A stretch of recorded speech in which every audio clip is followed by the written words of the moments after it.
morning, good morning. I hope this finds you safe and well. As you can tell, it's a bit cooler here today because I have my sweatshirt on. Oh yes, it was glorious earlier on in the week and I hope you managed to make the most of the nice weather. It's supposed to be good weather well into next week as well, so fire up the barbecue, everybody. Let's make the most of it.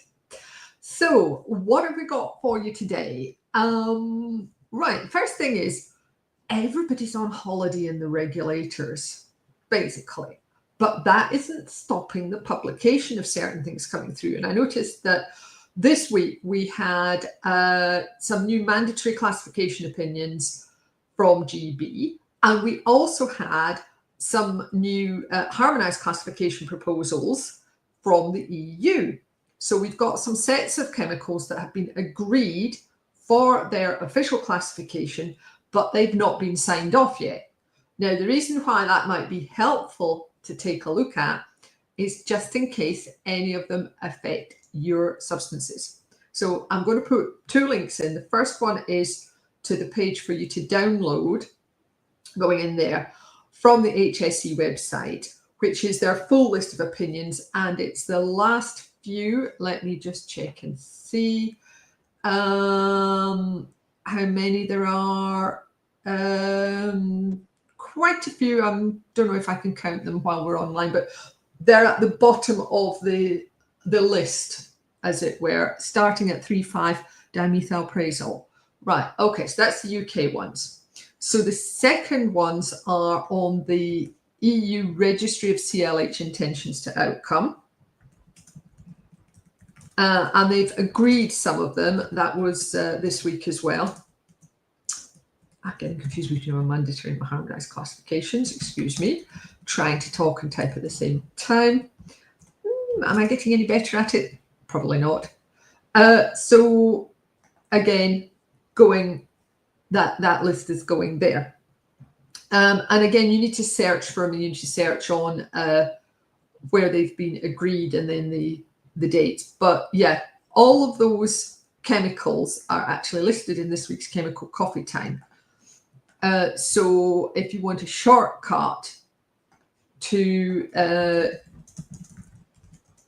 find out what's on those two lists and what will be coming in GB and then in the EU, I'm just going to pop the link so you can sign up to the newsletter there if you're not already on our mailing list. So that's kind of the first thing in both jurisdictions. The second thing is something that we spotted within our training course this week, CLP Mastery. One of our trainees has gone through the simplification proposals in a lot more detail than I have because we're very busy here at the moment, as ever.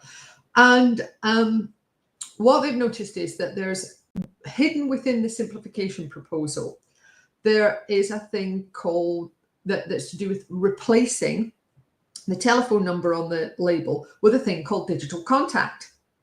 So that is supposed to replace the phone number and it's supposed to be an online means of contact. And at the moment, we have no idea what that means. Do they mean email? Do they mean chat function? Do they mean direct message? No idea.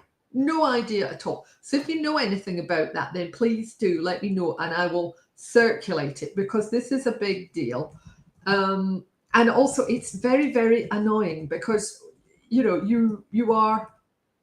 we've all been expecting these simplification proposals to do what it says on the tin, which is to prune things.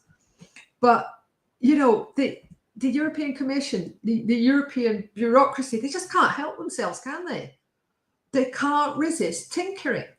And I'm putting the link below this video now, and it's the second link down, which has got the information in there. But literally, they cannot stop themselves. And there's some fine words, and we all know in the UK, fine words, butter, no parsnips. Some fine words about moving towards the digital economy or digitalization. Well, I'm sorry, but the phone number has been around for over 100 years. It works. It's analog or semi-digital. Why remove it entirely? Why not allow both options? For example, one or both on the label. Anyway, I'd be really, really interested to hear what you think about that because it seems to be, to me, to be exceeding their brief on simplification. Hey ho. Right. So that's it for the work side of things. Oh, and by the way, hello, I can see we have someone watching live. Thank you very much. Great to have you with us. And thank you also if you're watching on catch up. So what's our reason to be cheerful? Well, our reason to be cheerful this week is actually a song by a group called Public Service Broadcasting. And oh my goodness me, Dermot O'Leary played this on Saturday because of Jim Lovell's sad passing. And it is an amazing piece of music. It's called The Other Side, and it is about when Jim Lovell was on the trip, the manned trip that took astronauts around the other side of the moon. And it's just an incredible piece of music, and it's commemorating an extremely brave man. So I hope you enjoy that as much as Mike and I did. So that's it from me for today. I hope you have a lovely day. I hope you enjoy the nice weather, and I look forward to chatting to you again next week, if we're spared. Take care of yourselves. Bye.